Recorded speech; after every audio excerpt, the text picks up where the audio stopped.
ॐ सहनाववतु सहनौ भुनक्तु सह वीर्यङ्करवावहै तेजस्विनावधीतमस्तु मा विद्विषावहै।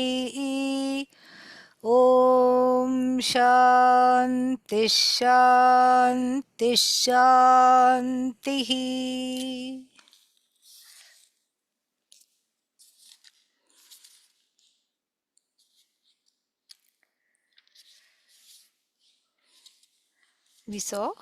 We'll chant the 25th and 26th verses and just sum up what we studied in the morning class.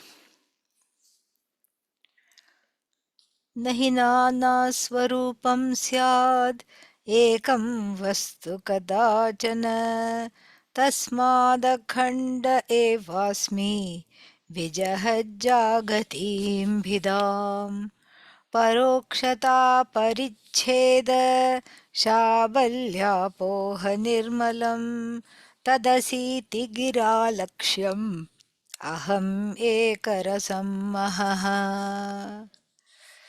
So we saw in the 25th verse that after the discussion of the Satchidananda, we must not come to a wrong conclusion. What would be the wrong conclusion?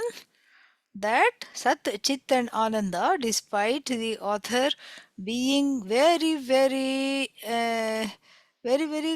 what's its name, careful, still we think of Sat, Chit and Ananda as attributes to the Atma.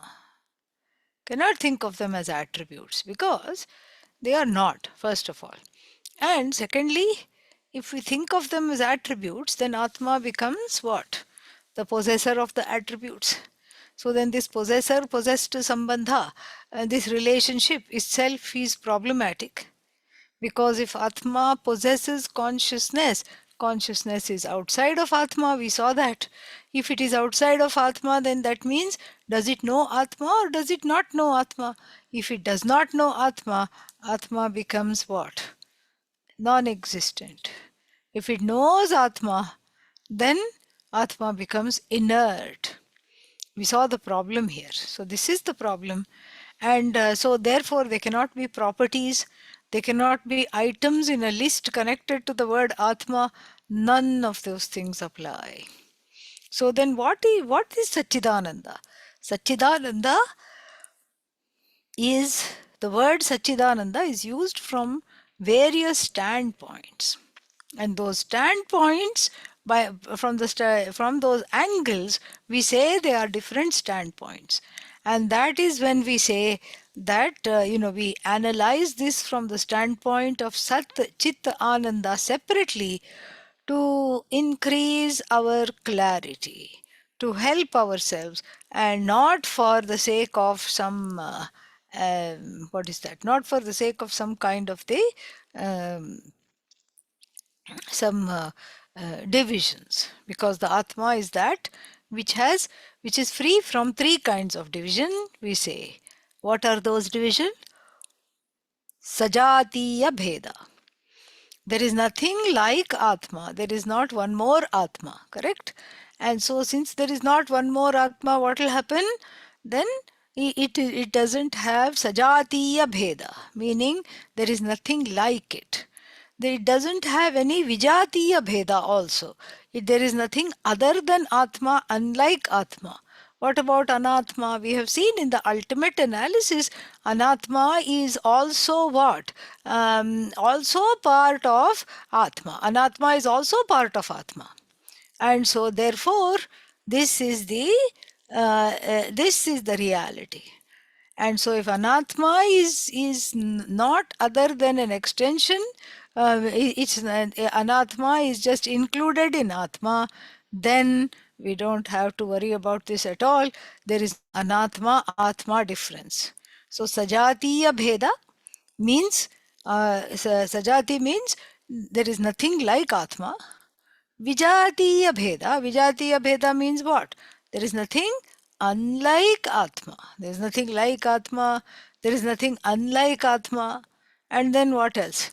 Swagata Bheda. The Atma that we talk about, the I, is free of having parts. There are no parts to this Atma. And the parts not being there, then what is it? It is totally and completely free of any kind of bheda, divisions. So if it doesn't have parts, there is nothing like it, and it doesn't have anything unlike it. That means what? It itself is partless and whole, and that Atma is myself alone. That Atma is myself alone. This is what we have. We understand that Atma is myself alone, and if that Atma is myself alone, we don't have to. It is not subject to these kinds of divisions. So therefore, in the 25th verse, this is there that even though we are talking about Sat, Chit and Ananda, what are we talking about? One akhanda vastu, one indivisible thing which is myself alone.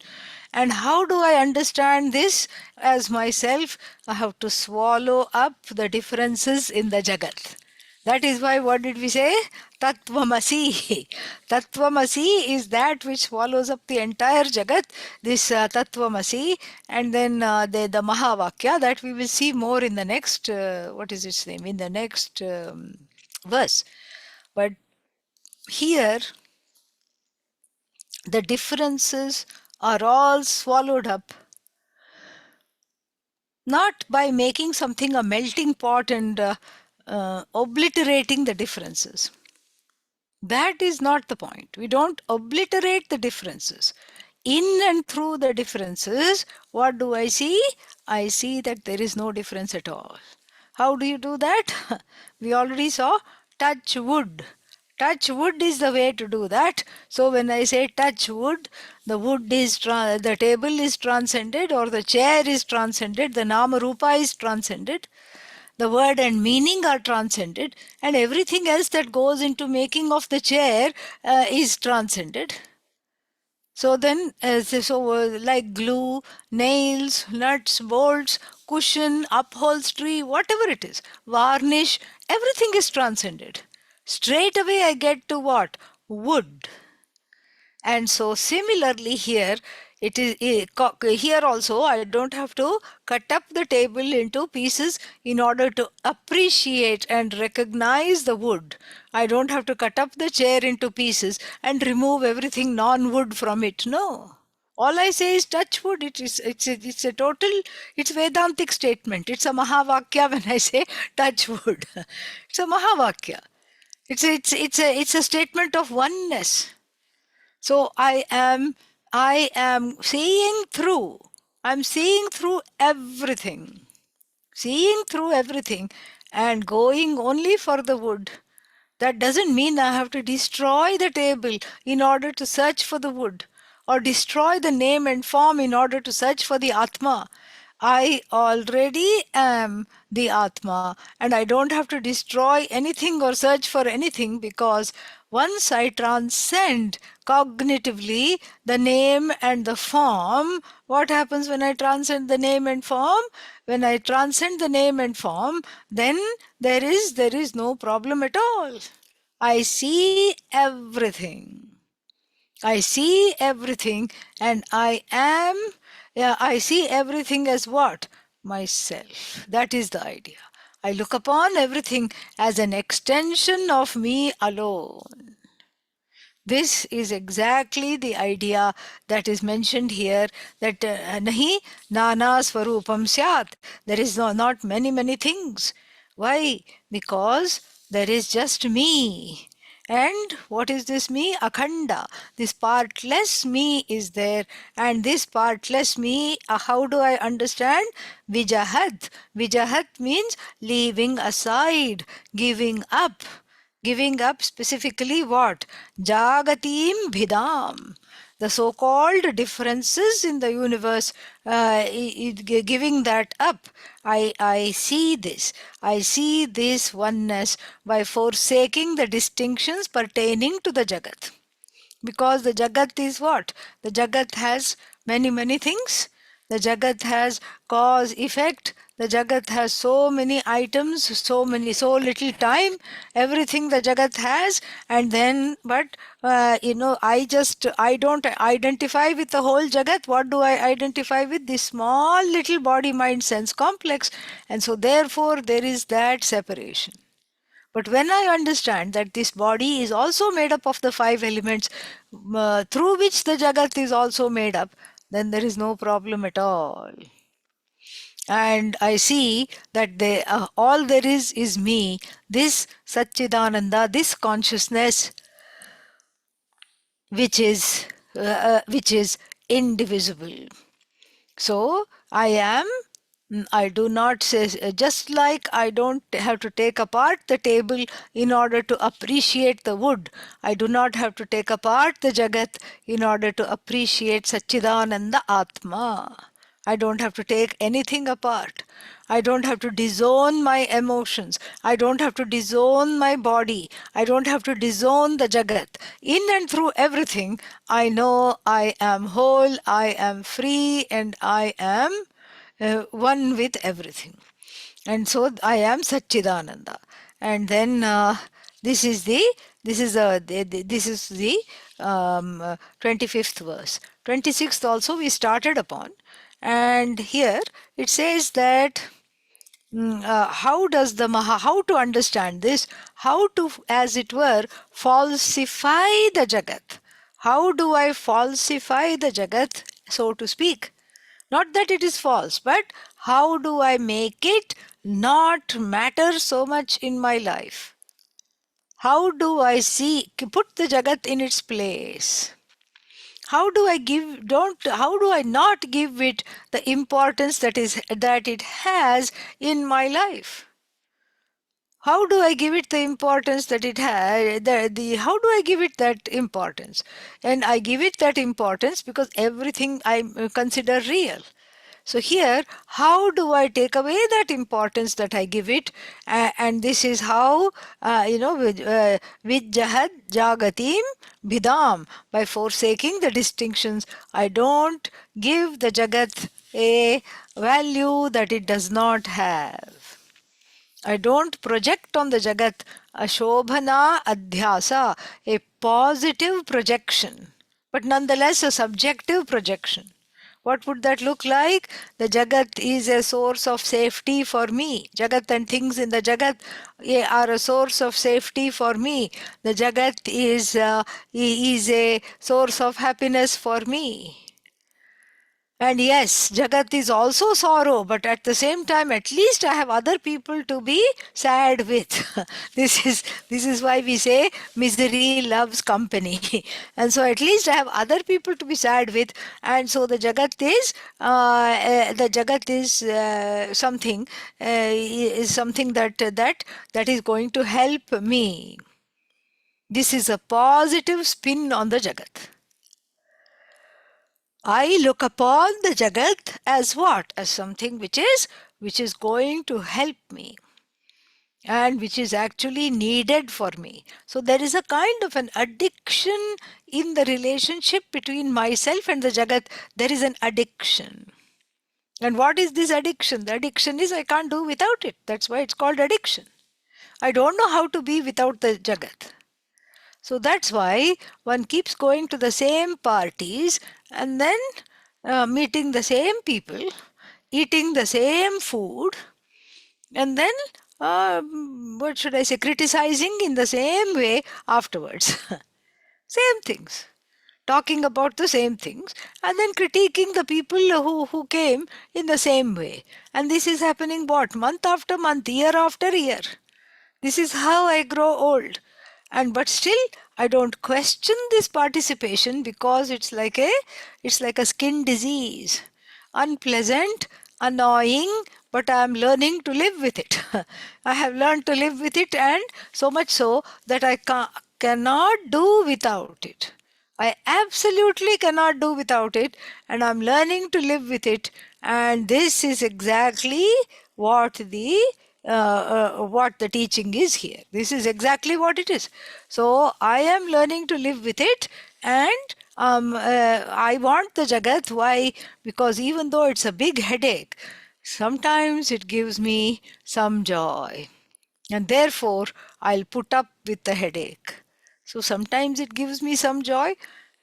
Because of my transference, it gives me joy. Because I don't know I'm the source of joy, and then I attribute the joy to the Jagat, to the people, to events, etc. And so, therefore, here it says that the how to mentally not let the Jagat matter. And here there's a wonderful verse here, beautiful verse. And what is that? Uh, Parokshata and Paricheda. These are the Shabalya. Shabalya means like a little, like for example, Shabala means like a spotted cow. So, so some kind of these are the variegations, or these are the fallacies. We can take it. These are the disturbances in the Jagat. These are the fallacies, these are the disturbances in the Jagat, and so this is what we have to see. And what are these disturbances? Two are mentioned. Parokshata. And where are these disturbances? These disturbances express themselves in the differences between Jiva, myself, and Ishvara, the master of the universe. So this is how the differences expresses itself. So it expresses itself from Ishvara's side. We can take it as Parokshata. Parokshata means, where is Ishvara? I can't find Ishvara. I don't know where Ishvara is. I don't know how Ishvara looks. I don't know what Ishvara is doing. All these things. Parokshata. And then from my own standpoint as a jiva, Paricheda. I am limited. This is the notion. These are the two fallacies. First is, everything that I want is remote. The only thing I want is really oneness with the whole, aka Ishvara, and then I see that as remote. I see Ishvara as remote, and I see myself as finite, limited. And this is the difference, this is the problem, this is the difference between moksha and samsara. In moksha, I see everything as one, and here I see Ishvara as separate from me, and I am alienated from the source of the universe, and therefore I cry, therefore I am upset. And this is the problem. Therefore I cry, therefore I am upset. Ishvara is far away. Where are you? When will you give me darshan? This is what the lament is. And then what else? So from my own standpoint, from the standpoint of how I view Ishvara, who are you, Ishvara? Kidrishosi? What do you look like? I don't know. Where are you? I don't know. I keep searching for that which is the truth of me, but I look for it outside of myself, and so there is sorrow because of this self-ignorance. Then, when I look at myself, what do I see when I look at myself? I see that I see that I am connected to a quality or an attribute. What is that attribute? Finitude. Paricheda. So parokshata and paricheda. So these are the two problems here. Parokshata, remoteness. Ishvara is far away, remote. Then what is paricheda? Paricheda means I have notions of myself being very, very, very limited. I have notions of myself being limited. I think of myself as a limited person. Limited from the standpoint of what? Limited from the standpoint of money, finances, strength, health. Any which way you look at, time. That's why everybody keeps saying, I don't have time, I don't have money, I don't have anything. And so I find myself hard pressed for time, hard pressed for money, hard pressed for everything. Hard pressed even to have a kind word for somebody. So this way there is always a shortage. And there is a shortage means what? There is a shortage in the sense that I have a problem with myself, and this shortage means that there is a scarcity mentality.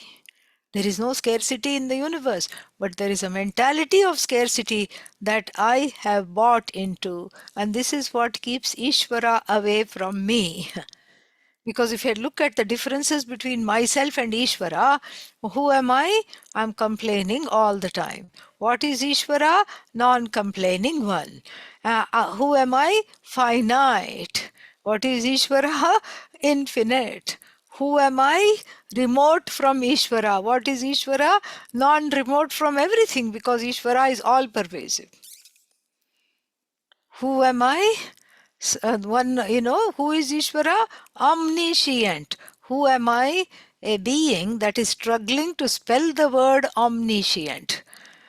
Always I before E, except after C. Try to look at the grammar rules, nothing fits. So, what is this omniscient? How to spell it? I don't certainly feel I'm omniscient. These differences are at the when we look at Ishvara and Jiva directly. Ishvara is equipped with all knowledge in order to create this Jagat. Jiva is equipped with a big blob of ignorance. Ishvara is the creator. Jiva is sitting in the back of the class wearing a dunce cap, not knowing anything. Totally mired in self-ignorance. And the yet the Advaita Makaranda says that there is a not just synonymous, not just a synchronicity between the two. It's not that Ishvara and Jiva are synonymous, they are one and the same. So obviously that oneness which we are looking for is not at the level of these surface definitions, which are what? Summarized in the words paroksha and parichheda. Parokshata and parichheda. These are the Shabalya. And the apohanam of this Shabalya must take place. For this jiva to come, apohanam means the removal of these defects. The defects of me thinking that Ishvara is far away when I am that Ishvara, when I am non-separate from Ishvara. Thinking that Ishvara is far away is the first defect. The second defect is thinking of myself as scarcity. Scarcity personified. Don't have this, don't have that. Patience, how do you spell that? What is that? I don't have patience, I don't have anything. So parokshata and this parichheda, these are the fallacies that keep me from seeing the truth. In other words, these are the subjectivities, these are the subjective projections, parokshata and parichheda. Parokshata we have seen in detail before also. The difference between Jiva, Ishvara and Jagat, Parokshata. Parichheda, I am as good as the body, I am as good as the mind. So these are the things that keep me away from recognizing the truth of this teaching. So how to do that? It says that so having been freed of this parokshata and this parichheda, the fallacies of these, so eliminating this so-called remoteness and this so-called scarcity mentality or this limitations, notions of limitations. How is this removed? By understanding the implied meaning of the Shastra, the scriptures. The Chandogya Upanishad says, Tat Tvam Asi. And here he has made it Tat Asi. Same thing. Tat Asi. So then, Tadasi iti gira lakshya. Lakshya means implied meaning. When the direct meaning does not work, go for the implied meaning. For example, the stock example here is that somebody is sitting in a group, and another person comes and singles out one person and say, "White runs." White runs. White runs means what? White is a color, it cannot run. And even if we use the word run figuratively, then then also white cannot run, because white as a color doesn't run. Other colors run, white doesn't run. And so, what is this white runs? So, then we have to understand it as a tip. We have to understand it as a tip for people who like to play horse racing. They like to gamble and they want to bet on a horse. And a friendly person comes and say, the white one runs. White runs. What is missing is horse. So this is what is called lakshana. So it's a horse which we are talking about. The word horse is not put, maybe because they don't want to go to jail, maybe because it's illegal to bet on horses in certain places, we don't know. But the horse is not put because, or maybe they don't want anybody else to understand this tip. And so therefore we say, what do we say? White runs. We have to supply horse. This is how a lakshana works. Because the direct meaning of the word has no meaning, the sentence has no meaning for me. So if I say white runs, it is meaningless. But if I say white horse runs, I have to bring in the word horse. This is called ajahat lakshana. A lakshana where you don't give up something, and you don't give up the word runs, you don't give up the word white, but you bring in something else. And then another, this is all secret ways. And somebody goes to a party and they don't want anybody to know that they are partaking alcoholic beverages. Why should anybody care? It is India. People are culturally a little bit, judgmental about these things. So the waiter comes in the party and says, what will you have? Madam, what will you have? Bring me Coca-Cola diluted with some water.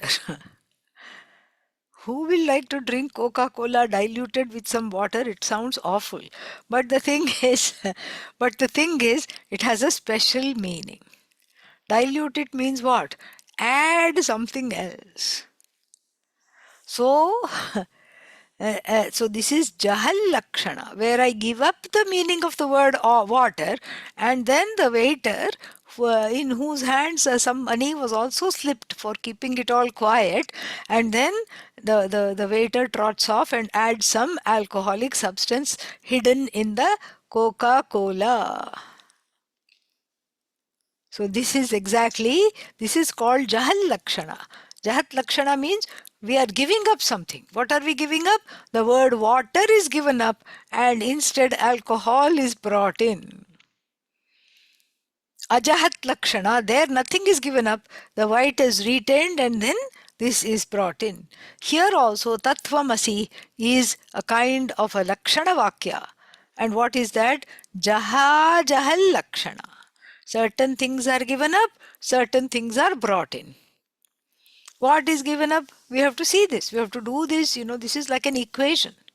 So if it is 5 plus 4 on one side and the teacher says 5 plus 4 is equal to 20 minus 11, the child, maybe a third grader, is naturally very, very confused.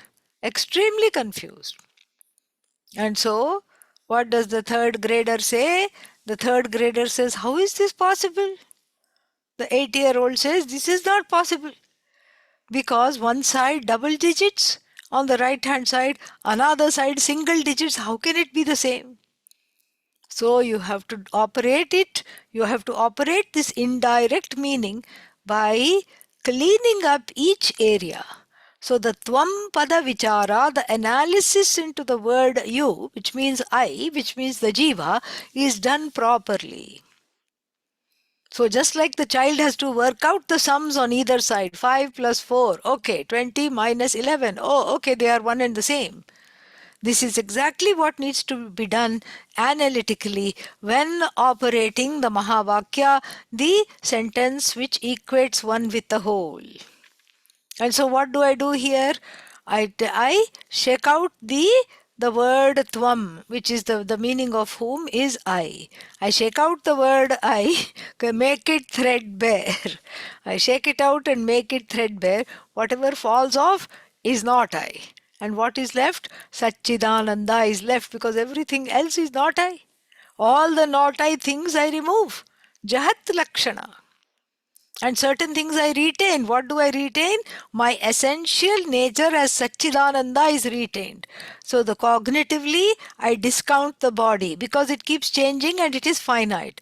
I discount cognitively, the mind also is not counted in this. Senses are not counted. And then what else is there? So many things are not counted.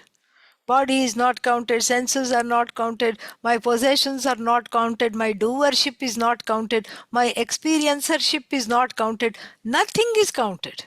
Or then when I take away, cognitively when I discount everything, what obtains is Satchidananda in the Tvam side. And on the Ishvara side also we have to do the same thing. This is very intimidating, but then we have to do it nonetheless. Oh, how can I disrobe Ishvara of all these things? Well, you take away from Ishvara whatever does not belong and whatever is finite. The status of Ishvara, Ishvarahood, Ishvara-ness. The reign of Ishvara is finite or infinite? Finite. As long as there is a manifest universe, there is a certain job that Ishvara has to do in terms of creation and sustenance and dissipation, etc., etc. So then there is Ishvara. Along with the Jagat, we say Ishvara. Because Ishvara is the cause, the Jagat is the as though effect. But supposing there is no Jagat, it's like a king without a kingdom.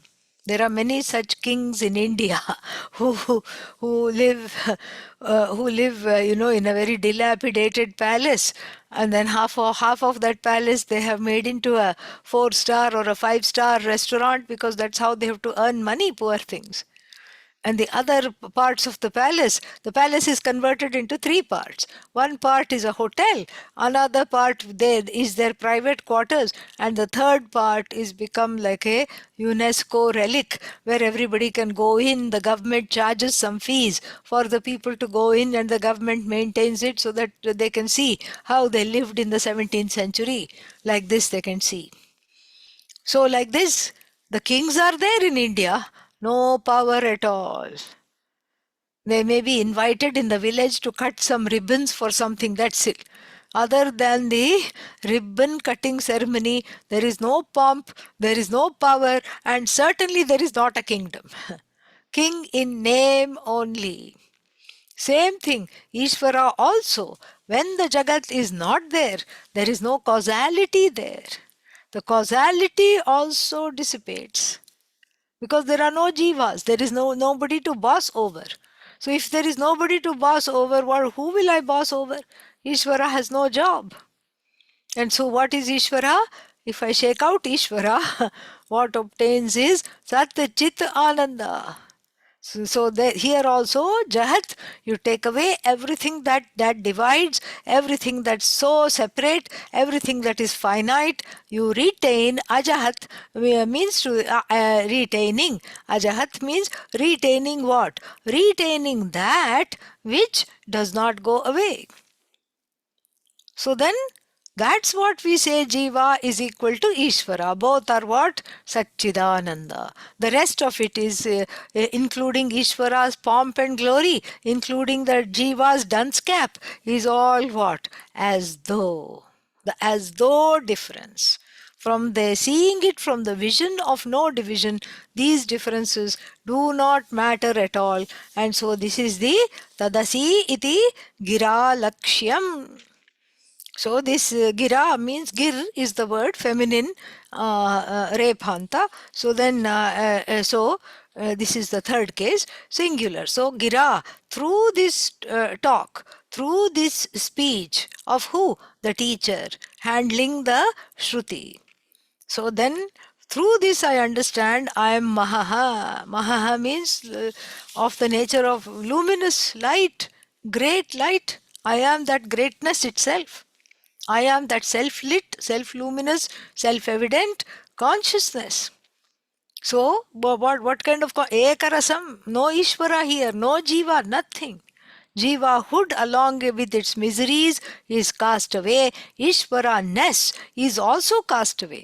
Jiva-ness is mithya. Ishvara-ness is mithya. Don't say Jiva is mithya, Ishvara is mithya, because Jiva and Ishvara are one, and all there is what? Satchidananda. Jiva and Ishvara are one and the same, no difference at all. And so this is this is exactly how the Mahavakya operates. Mahavakya operates to remove those conditions which cause that remoteness, parokshata, and which make me believe in my finitude, paricheda. So this parichedatvam and parokshata are both denied for the I, which is the same as Ishvara, which I understand by eliminating the remoteness and eliminating the scarcity mentality through what?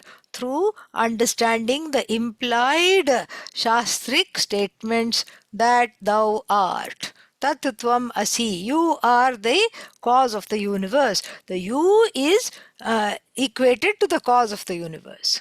And here, what is that? The contradiction which is obtaining in the direct meaning of the word Ishvara and you is eliminated.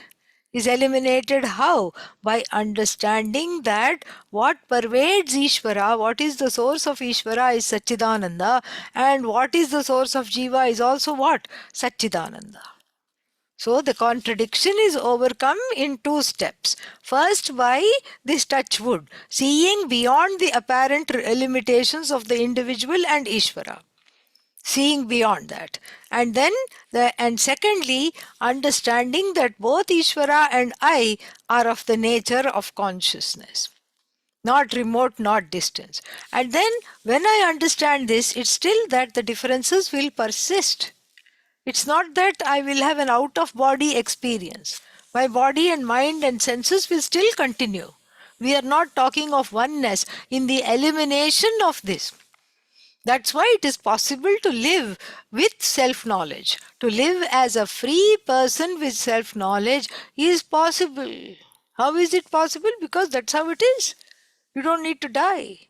Supposing somebody gained the knowledge and they said, I see, I'm non-separate from everything, died off. Then already such few people coming to Vedanta. Imagine. Then Vedanta would be perilous to study.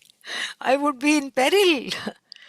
Not only that, there would be other problems also. Then whoever is teaching, that means what? They don't know. Because if they knew, they would have died off. They would have become one with Ishvara. So they would have died off. So the fact that they're alive means what? Only ignorant people can parade as teachers. Knowledge becomes an impossibility. न नरेण अवरेण प्रोक्तः एष सुविज्ञेयः बहुधा चिन्त्यमानः. The Kathopanishad says, if this is taught by an inferior person, means a person who is married to these divisions, then it is not well understood. And the Atma is not well understood as oneself, as Ishvara, and the Atma therefore falls into the category of many, many misunderstood things. Bahudha chintyamanaha means this is the fate of the people who don't know and who are not well taught. They come under the spell of thinking the Atma to be many, many things, all wrong things. Ananya prokte gatiratra nasti. Gatihi atra nasti means there is no other go than to learn. If the person who is one with the Atma teaches, it touches the heart. This is what the Kathopanishad says, very beautiful mantra. And so here also, the oneness doesn't mean the end of the body mind sense complex. The body it continues. I enjoy it. No matter how many problems keep coming, I still I don't take it to be myself. So if there are problems, I go to the doctor, I go to whatever body part, and there are many doctors, all kinds of specialists are waiting for this body from head to toe, from neurologist to podiatrist, they're all waiting for just this body to come to them. Each one turn by turn. Something is wrong somewhere at any given time. And so you take care of it, that's it. You take care of it, and if it cannot be cared for, you because you know you're not the body, it won't be a difficulty to it is not at all a difficulty to take care of it. It's not at all a difficulty to be to see it as finite. And since my investment, since I don't live anymore in the world of the finite, I have vacated this house called finitude. I have vacated this house, it's empty. I have not invested in it. I have moved. So once you have moved from a place, what do you care what happens to it? Let anything happen. Oh, somebody sold it, somebody bought it, let them. Somebody else is living in it, let them. You don't worry and say, oh, how are they keeping the living room? I should go see. Maybe some people do that, but generally it's not done. You don't become a control queen or a control king and go and try to micromanage the house that you have moved out of. Once you've moved out of it, there is no connection to that. So similarly, this house called the body-mind-sense complex, not the body-mind-sense complex, the identification with the body-mind-sense complex, I have moved out of this place. I have vacated this identification for myself. Now I am identifying as Satchidananda. So whatever happens to the body, let it happen. To the extent that I can care for it, I care for it. That's it. Nothing more, nothing less. It's done. And so this way, the person continues to live freely. Vedanta does not bring an end to one's problems. What does Vedanta do? Make you free enough to have even the problems of the neighbor to deal with the problems of everybody else with grace and integrity. So that is verse 26. 27 is another beautiful verse. Upashanta Jagajjiva Shishyacharyeeshwara Brahmam. Upashanta Jagajjiva Shishyacharyeeshwara Brahmam Swatasiddhamanadyantam Paripurnamaham Mahaha. Swatasiddhamanadyantam Paripurnamaham Mahaha. So then this final, the glory of this teaching and what do I get out of this teaching is summarized beautifully. Upashanta. Upashanta means that which has come to an end. Upashanta kim? What has come to an end? Brahma. The Brahman has come to an end. Brahma, not to be confused with Brahma. Brahma, knowledge. Brahma, delusion. So Upashanta, Upashanta, Upashanta Brahmam. So the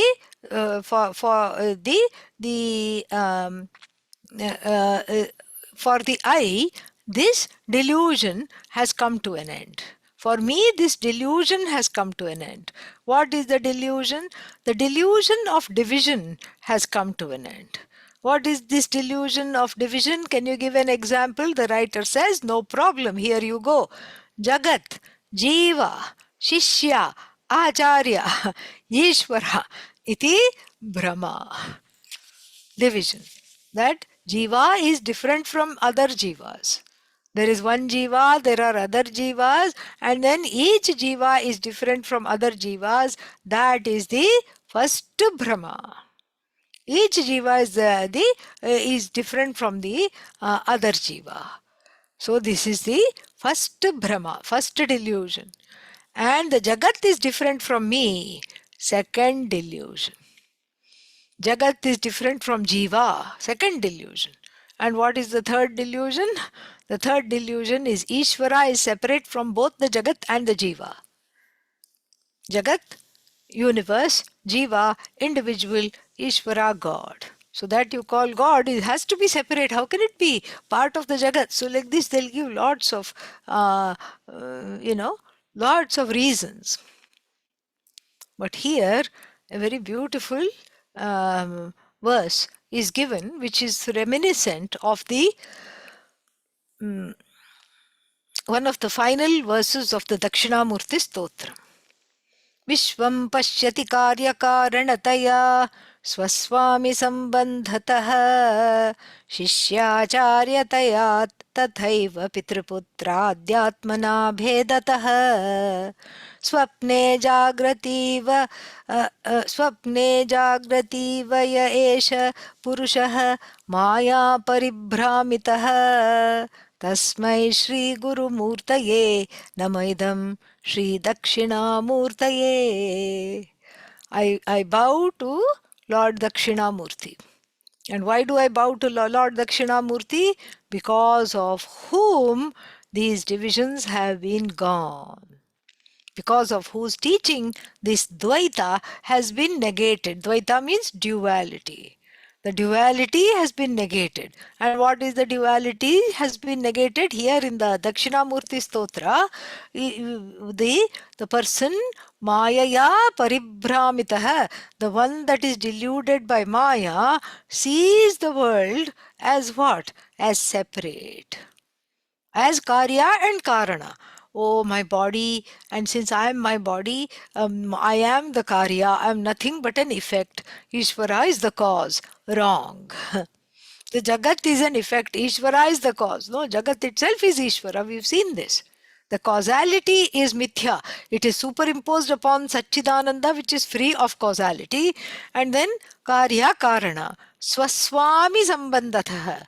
Ishvara is the Lord, I am a servant. In fact, I'm not just a servant, I'm the servant of the servant of the servant of the servant of the servant of the servant.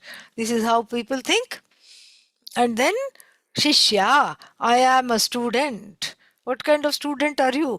Permanent student. And how can you be a permanent student? I am. And then who are you relating to? My permanent guru. This is a delusion. So, the permanent guru and permanently I am Shishya. You see, the word Shishya, which means student, is a relational word. Only when you are studying, only to the time be for the time period that you are studying, you are called Shishya. And the guru is the one who is again a relational term invoked by the Shishya. Somebody becomes a guru. And so therefore, then what else is there? Shishya, Acharya, then Pitru and Putra. This is father, this is child. This is mother, this is child. Bhedatah. So swapne jagrati va. Ya eshaha purushaha. So maya paribhramitah. So even though awake, like even in the sleep, you spin so many things and each thing is different from you. Here also this Purusha, this Murkha is even while awake, is in the dream of self-ignorance and is spinning all these divisions on the Atma, which is free of divisions. So because of this Brahma, because of this problem, there is division. And in fact, there is no division. There is no division at all. And this is our bone of contention with the Dvaitins and Vishishtadvaitins. Dvaitins means the people with dualist philosophies or qualified dualism. Vishishtadvaita. This is they will cringe at this verse because they think that we are taking Ishvara and throwing Ishvara away. We are not throwing Ishvara away. We are integrating that Ishvara with everything and showing that it's all Ishvara. They don't understand that. And so, anyhow, we are not worried so much about them. So here, if we come to this verse also, it's same as in the Dakshinamurti verse. So here, Upashanta Jagat Jiva. So the Jagat Jiva distinctions are Upashanta. Upashanta means they are, like they are not raging like a conflagration. They have been made calm, tranquil. They are no longer raising their head. So Upashanta and what? Jagat Jiva. The differences between Jiva and Jagat? No. Shishya and Acharya? No difference. Why? Because what does the Acharya say? Acharya says, Aham Brahmasmi, I am Brahman. And then what does the Acharya say about you? You are also Brahman. Acharya doesn't say, I am Brahman, but you are not. That is not Acharya. That is not teaching. Acharya cannot say, I am Brahman, but you are not. That is not teaching. That is some kind of a sycophant wanting to start a cult of some variety. So therefore here it is very different. Upashanta Jagat Jiva Shishyacharya Ishvara Brahmam. So the fact that each one is separate is this Brahma. That is what it is. So this is the so aham asmi. What am I? Paripurnam aham asmi. I am complete without these distinctions. Paripurna. I am filled up with my own glory, and there exists no other division for me. And who am I? Upashanta Jagatjiva Shishyacharya Ishvara Brahma. So the one for whom all the differences, all the divisions have come to a nice end. I am no longer mired by those divisions. I am by nature Swatas Siddha, self-luminous. Anadyantam. Anadyantam means neither having a beginning nor having an end. Because this consciousness does not have a beginning, does not have an end. And so this is the error that one has to free oneself. And what is that? Free from the error that the world, God, and the individual disciple, preceptor, etc. are all separate. Because when one understands this, then everything is one. Everything is a manifestation of one infinite, self-conscious, self-luminous, unending, limitless being. That is what is called Ekarasam, non-dually one. And there is no I that remains anymore. I can't even say it is self. I can't even say it is God. It transcends all the divisions. It is just, there is no I, not I. There is no self, God, and all these things. There is nothing there. Nothing that can be talked about. That's why we say Mauna Vyakhya.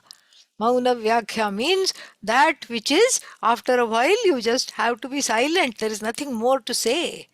We just understand this and enjoy this because it is self-referenced, because I happen to be the whole, I happen to be self-luminous, I happen to be self-aware, so it all points to me and I enjoy this glory. And then, so then this is the reality, this is Satyam, and everything else is Mithya. So this is what is called the transcendental reality. The transcendental reality which cognitively I have understood with the help of the Mahavakya. Then the last verse. Lakshmidhar कवे सूक्तिः शरदं भोज संभृतः लक्ष्मीधर कवे सूक्तिः शरदं भोज संभृतः अद्वैतमकरन्दोऽयं विद्वद्भृङ्गैर्निपीयताम् अद्वैतमकरन्दोऽयं विद्वद्भृङ्गैर्निपीयताम्. So ayam means this what? Sukti. Sukta is usually the word used for Veda. So we have Devi Sukta, Purusha Sukta. It is used for Upanishad and Veda. It is used for Shastra. But here he says this is no less than a Shastra. This is really cloning of the Shastras. This is as holy as the Shastras. So these words of this sukti means that which is beneficial, that which is helpful, that which is hitam, which is comforting to me, that which transforms me when I listen to it. This is what is called sukta or sukti. And so, what is this sukta? This sukta is ayam.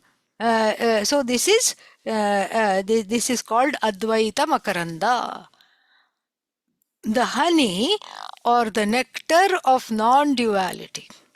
This is this sukti which is belonging to Lakshmidhara Kavihi.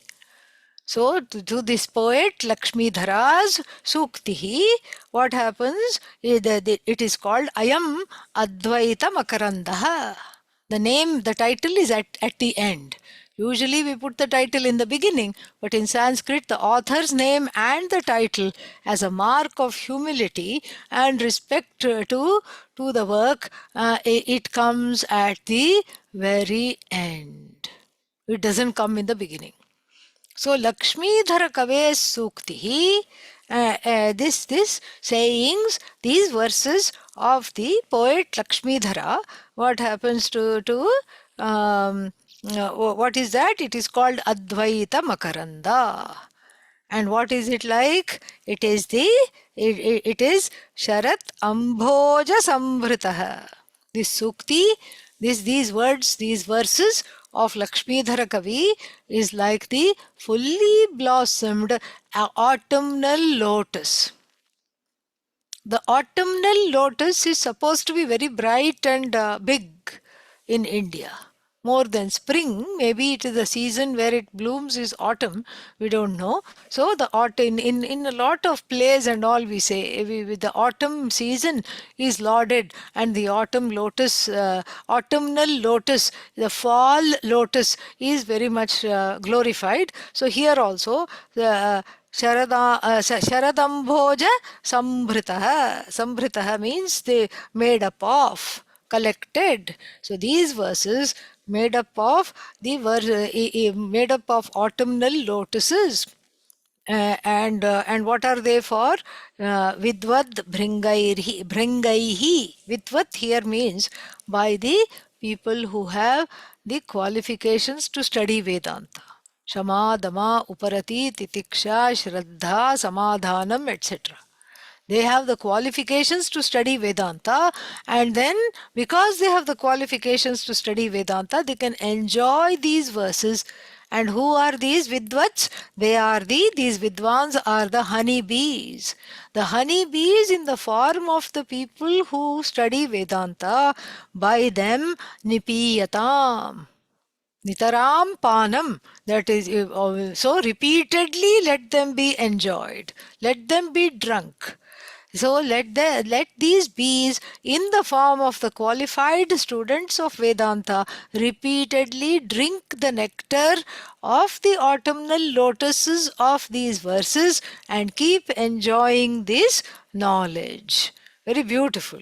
What have we left out? Lakshmidhara Kave Suktihi Sharadam Bhoja Sambhritaha Advaita Makarandoyam Vidvad Bhringair Nipiyatam. Very beautiful. A lot of, what is that called, mm, very good poetry. So the Vidvad here must not be taken as Vidwan, the knowledgeable one. It is more in the sense of Vidvat means the qualified student of Vedanta. May the qualified student of Vedanta keep drinking these verses, keep enjoying and letting go of the duality. That is the idea. Usually at the end of the study we chant the first two verses again. So we keep understanding that it is the cycle of life and there is no beginning, there is no end of the study, because the more we know, the less we know really. And so to keep in this spirit of the tradition, we will chant the first two verses and then close it.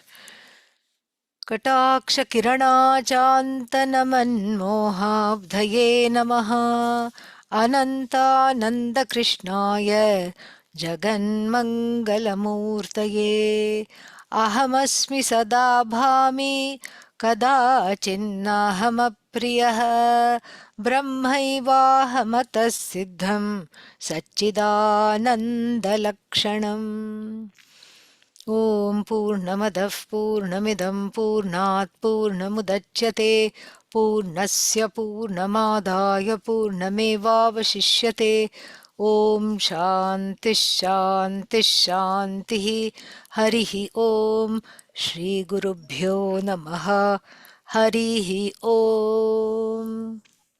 Thank you all for attending the retreat, and if you have any questions, you can ask. We can just do that now itself. You Swamiji, can. what are we doing tomorrow? What are we doing tomorrow? Sleeping in?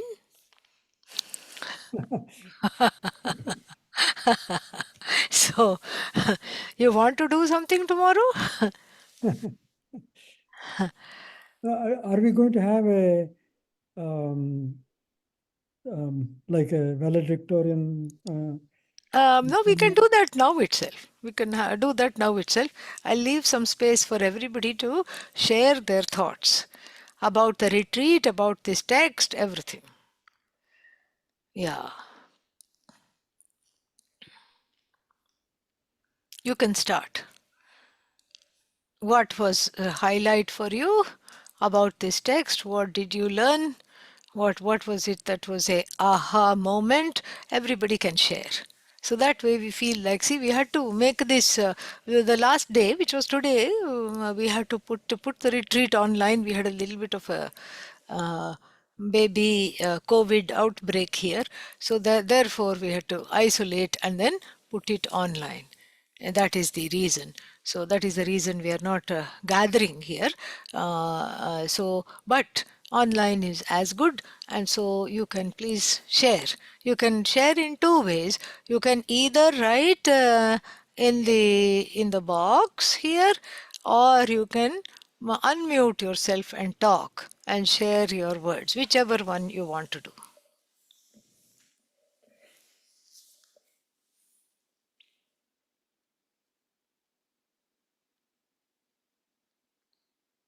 So we are having classes tomorrow also, the 3 classes? No, No. no. This would be the, because what would we do? Because the text is over, right? Yeah, yeah.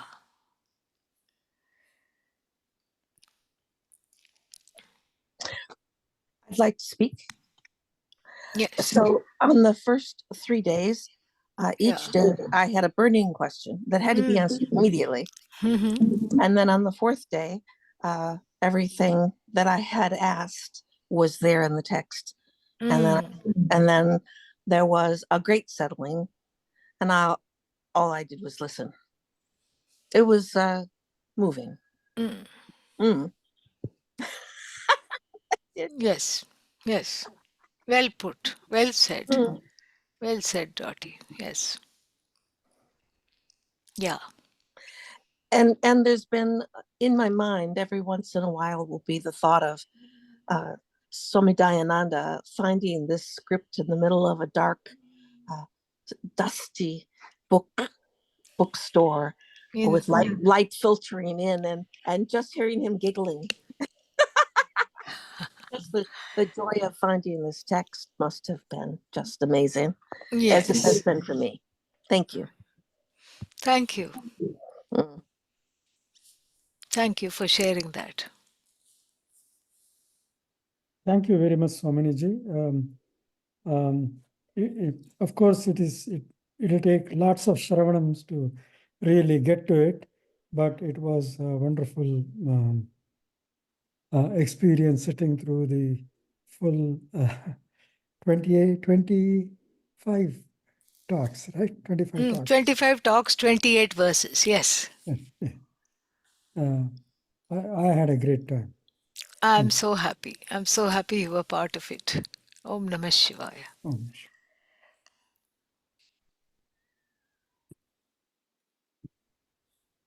It was equally, it was a great experience, Swaminiji, Mm. going through the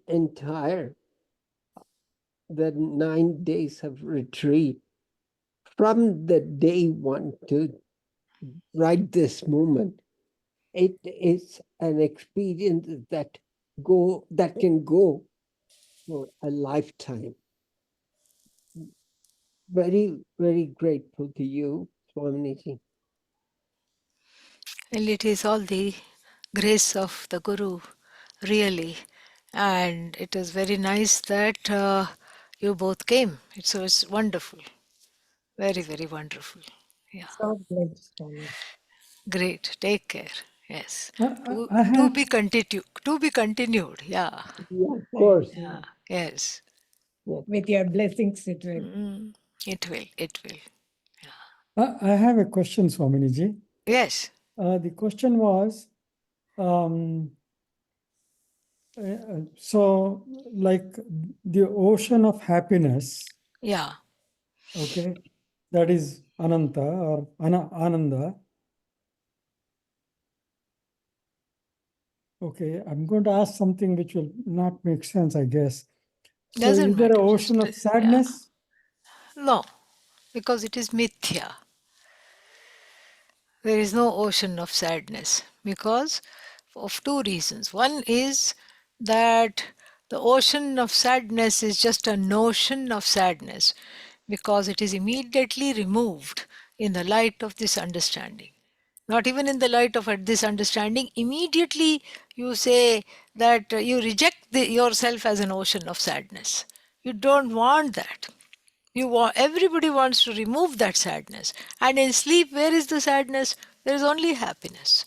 So because of this vyabhichara, this contradiction, it is like the ocean, it cannot be the ocean of sadness because I reject myself as sad. Everybody does that. Everybody rejects themselves as the sorrow. Mm. Also, this happiness, Yeah. like if I like, as you said, chocolate cake, and I enjoy chocolate cake. Yeah. So actually, it is I who is projecting that happiness onto the Yeah. chocolate cake. I'm transferring that. I'm not recognizing that the happiness is connected to me and connected to my sense of comfort, and then the chocolate cake is merely like a contact happiness. It is not really the source of the happiness, because if chocolate cake was the source of the happiness, then all the time the chocolate cake should make me happy. But it doesn't make me happy if I have a stomach ache. It doesn't make me happy when I have an argument with somebody. And it doesn't make me happy when I am upset about something. So that means that the chocolate cake is not the source of my happiness. So there is only one thing which is the source of the happiness, which is I. That I alone is the source of happiness. That's why when when I have, see, that's why certain people are dear to me. I call them my people. And certain other people are, I could care less what happens to them. So that means that those people who are dear to me are dear to me. Why? They are dear to me because they are, they give me certain comfort, or so I think. But that comfort is not coming from them. Remember the red hot iron ball thing. I think I am the iron ball and I have to go sit in the fire to become red and have a warm glow. But actually, I'm the fire, and the chocolate cake is the iron ball. It is gaining that delectable nature because of my nature. It's borrowing from the Satchidananda and shining as delightful because I myself am delightful. That we have to understand. And in this whole, these 25 lectures, Yeah. I was always referring to that consciousness. Satchidananda, yes. This right from the start. Ahamasmi sadabhami, he makes that a premise. The I is always that, everything else being mithya, it's not even worth talking about. Not even worth talking about. Yeah. Domini, Yeah. to say thank you seems a very small word. I just want to express my deep gratitude because without your grace, internalizing, even learning, internalizing this knowledge would not have been, is not possible. So I'm deeply, deeply grateful for all that you do. Well, what can I say? Now that you have said thank you is too small a word. So there is nothing to say. It's all Guru's grace. It is Bhagavan's grace. I'm happy you enjoyed it. I'm very happy you enjoyed it. This It's Guru's grace comes through you, Swamiji. it comes through you also. It comes through all of us. We are all in the same, what should I say, the umbrella of this compassion in the form of Guru. That's Very what it sad is. that it's ending. Yeah, that's why Bhaskarji cannot believe that tomorrow there are no classes. He keeps saying, "What's happening tomorrow? What are we doing tomorrow?" That's why I said, "Sleeping in?" Question mark. So, yeah, endings are sad, but don't worry. In 3 days there will be Upadesha Sahasri. You can plug into that. Arshavidya.org live. So just Google Arshavidya live, and you can all take that. They Oh, will of course charge something, and that's okay. You just can pay that, and then take this. And then you can ask them, once you take it, they will also send freely all the videos to you afterwards. So you can go back and do that. So Upadesha Sahasri, you can take it online. It's a very, very nice text. A wonderful text. You can take that online in 2 days. After that, there will be 16th chapter of Bhagavad Gita in Washington, D.C. That also you can take online. Okay? oh, Yeah. thank So you, that, Swamiji. yeah, so that also you can either come there or you can take it online, no problem. So So that is is it on all Memorial Day weekend. is it all on the AVG website? Or Should be. Praveen sent us? Yeah, should be. Praveen, talk to Praveen, and Surekha must be online. Surekha, are you there? No. Oh I yeah. thought I saw her. Yeah. Yeah, Surekha is there. I don't know if she's listening or not, but she's there. So talk to Praveen. Ask him to send all the things to you again, so that you can put Surekha is there. these. Yeah, put these on the. You can put these on your calendar, and you can study. No It is on problem. the website. It is Oh, on the it is. Yeah, apparently it is on the website. So you can look at the website and then you can do that. Yeah, no problem. Okay. Yeah. I will read some of the things people have shared here. Uh, what is that? Deep Pranam, such an amazing series of classes. And then we have Harinder who says, I appreciated how concisely and systematically the text removed all doubts, reminding in each verse the Aikyam. Some verses were mesmerizingly contemplative for me. Very nice. And then Kirti says the text definitely helped clear some doubts about removing the observer observed divide. The examples really helped to understand I am Brahman.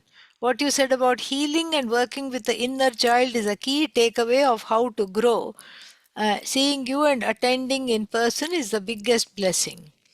And then Niyati said, I enjoyed how the text refuted all the other philosophies of Nyaya and Vaisheshika. It was very unique.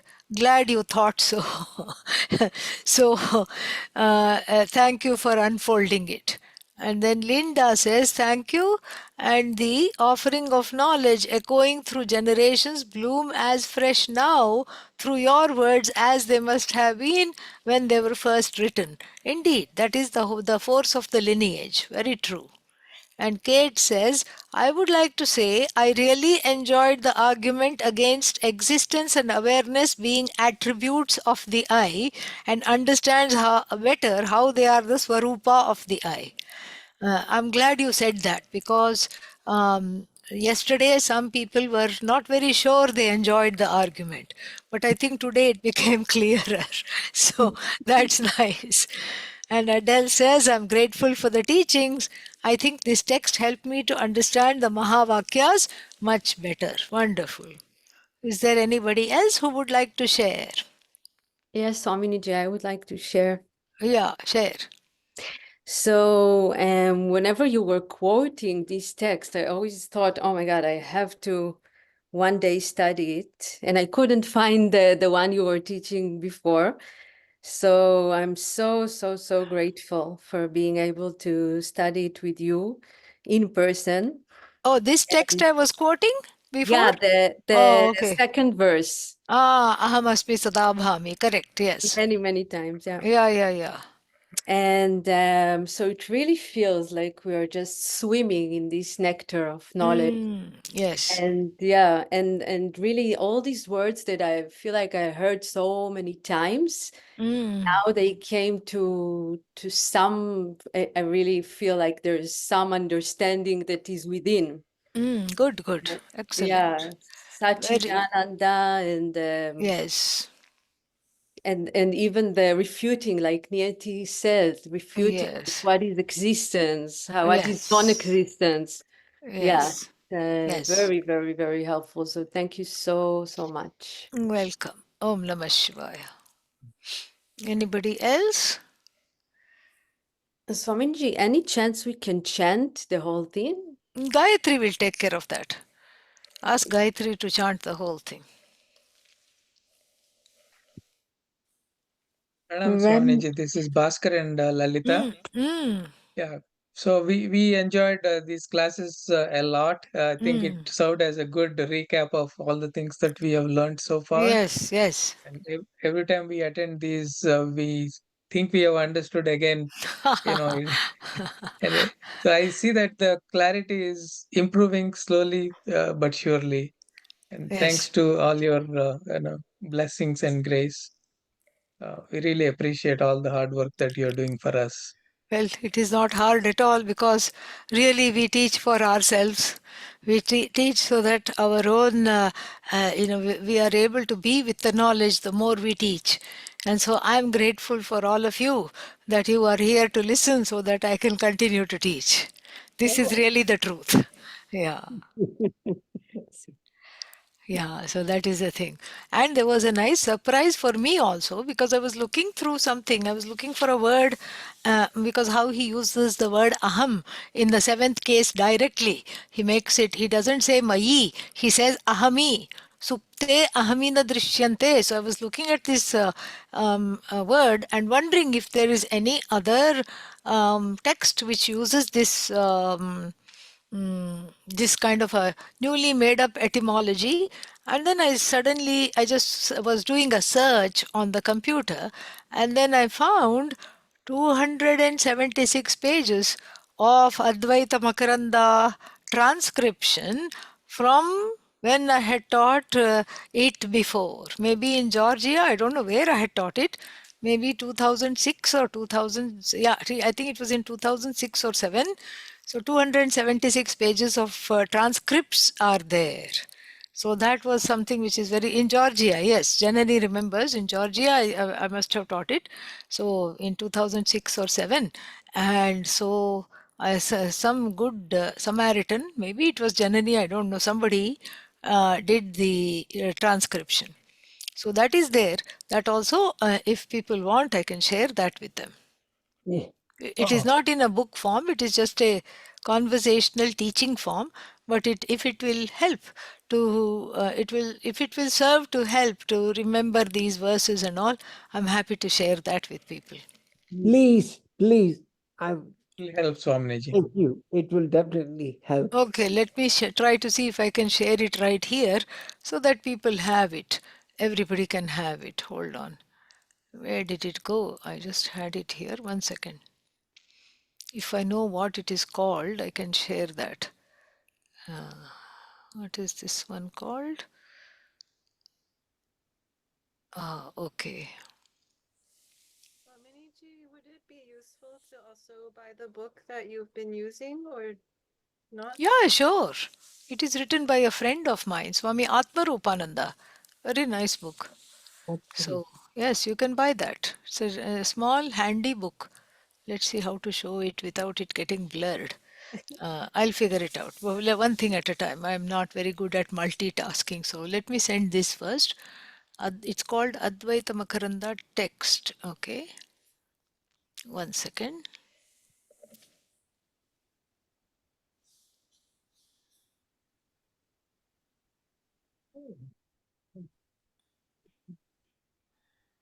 Atmarupananda. என்ன பேர் என்ன சொன்ன? Atmarupan. Swami Atma Rupananda. Yeah. And in fact, we also did a dialogue between me and him. So that is also on YouTube. It's called Atma Swatma Dialogue. That was also a lot of fun. Oh, Yeah. Sorry, Swaminiji, I got disconnected. So we had that Prahelika in which Which Yasya one? Shashti Chaturthi Cha, Yes, correct. Yes. in that aham was used as a word and not as the Oh yeah, no, it was pronoun, used. personal It was used because of the prospective fellow. right. So this is a very nice this is a very nice joke. Put on your camera. Let people see you. Where are Okay, you? 1 second. Yeah, Swaminiji. let people see you.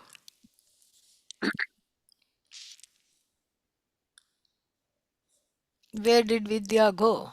I'm right here. Okay, hold on. I don't see you at all. Where did it go? I'm coming on. Oh, you're still not on. That's why. Okay. There you are. Okay. So there is tell them about this. Tell them about this nice riddle. What is the riddle? Yasya Shashti Chaturthi Cha, Hmm. Vihasya Cha Vihaya Cha, Hmm. Yasyaham Cha Dvitiya Syat, Kathamaham Dvitiya dvitiya syat. Kathamaham. Yeah. Dvitiyasyam Aham Katham. Katham. That is what it is. So, yasya, very Shashti beautiful. Yeah. Chaturthi Cha. Yasya shashti chaturthi cha.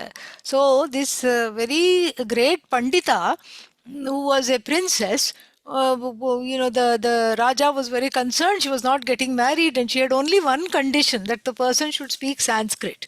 But then nobody was very good at Sanskrit. So finally, she gave up and she said, after the last fellow she saw, she rejected him because she said, for whom the sixth case and the fourth case are vihasya and vihaya. Vihasya means having laughed. Vihaya, Vihaya means having given up. So like this, but she thinks it is like Ramaya. That fellow thought it was like Ramaya. And then Katham Aham Dvitiya Syat. So Katham and Aham were second case because it ends in like Ramam.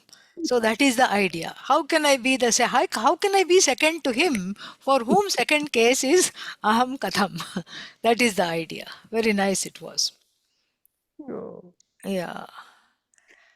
So So it was a yes, beautiful text, Swaminiji. yeah, it's a lovely Even text. though I was attending on and off, I've been catching up with the classes from Good, the recordings. good. So this is very nice, and I'm glad that you are here. So if anybody wants to learn Sanskrit, she is a Pandita. Catch hold of her. Yeah. Hopefully not this kind of Pandita that we just talked No. about, Swamiji. No, not that. A genuine Pandita. Catch hold of her. She's based in Atlanta. Okay, yeah. But because of Zoom, we can go, we can be anywhere and study this and understand this. Yeah. So thank you for sharing that. Yes, indeed, there aham is used in a sarcastic in a different way. Yeah, but I'm glad I looked up this search because then I found the 230 something odd pages of transcript.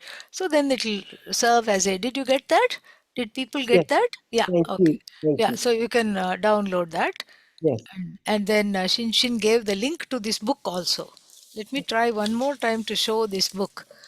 Where should I show this? Yeah, there we go. Advaita Makaranda. Yeah. Yeah.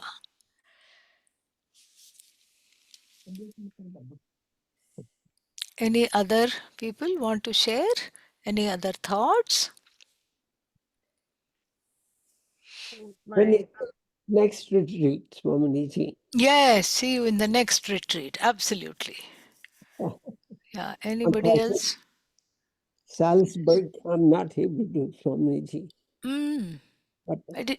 that's Yeah. the reason I would like to know when's the next one. Yeah, the next one in a couple of days. We'll do that. You just catch up on some rest and sleep, and then we'll have the next retreat yeah. on Zoom. Yeah, Yeah. Swaminiji, this is Saraswati from Ah, Madras. yes, yes. Cholungo. Wonderful. I'm delighted to say that we are coming to Ashravidya Gurukulam for Oh, the retreat. fantastic. Yeah, Yay. thank you, thank you. Yes, This, wonderful. has- this has been, So you are extraordinary. coming. Vasu is also coming. Is coming, and the Vasu is professor coming. Professor is coming. is also coming. Fantastic. Whole family is coming. Thank you. Very good. Welcome. It's your grace. And Mm. I took copious notes, and Mm. I listened and again, Very good. go with the text and your. Yeah, yeah. Yeah, thank you. Thank you very much. Welcome. Yes, onward to the next retreat. Yeah. No, Swaminiji, this text, I don't have much to say because I think my mind is still kind of processing so much. It reminds me like the young people I work with do this like, ooh, like my mind is blown. kind of Yeah, yeah. Yeah, mind blowing. That is correct. Yes. amazing. Yeah. It's very powerful. And it's poetic. So both together it's a lovely combination.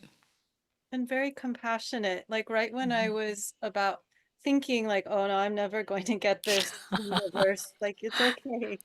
You know, I think it seems like the author just knew this is at the point where you just get too much and he comes to the rescue. Mhm. See, when the teaching is happening without an agenda, including the agenda that the other person should understand this, then the teaching is actually much freer. Yes, and that's what we see in this book. He doesn't have an agenda. He doesn't say, "Oh, everybody should be transformed, and they should be transformed at verse number 17. They should have this. They should do this by this time." There is that is one's own raga dvesha. That is not the in this author there is total absence of that agenda. There is just the giving, and I just love that. That's one of the reasons why this appeals to me so much. And you pointed that out just now, because that you don't feel a pressure coming from the text. From some texts, you feel a sense of urgency. Here, there is no urgency. It's like, this is what it is, take it. It's just like the autumnal lotus offers the nectar. It doesn't run after you and say, drink it, drink it. So,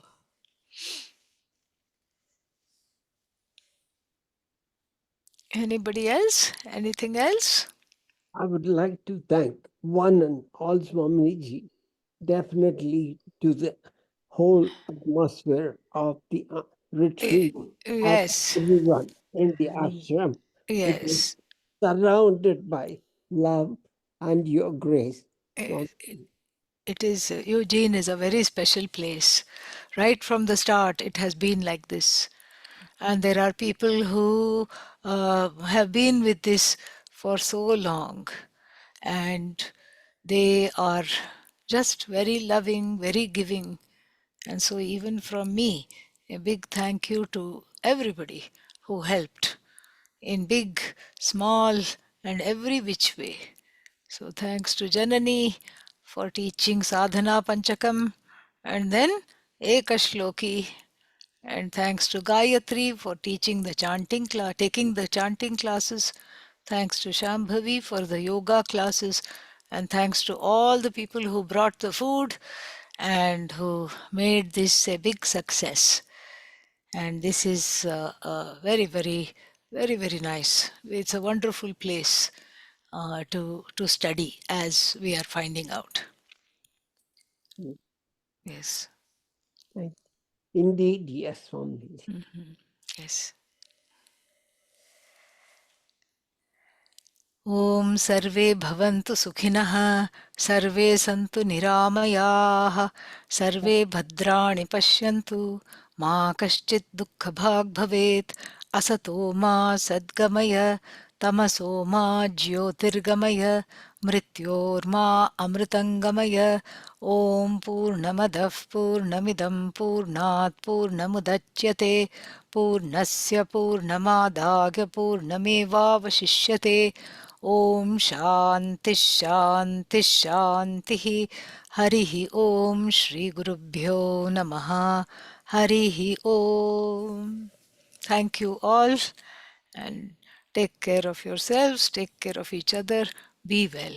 All the best. Om. Oh.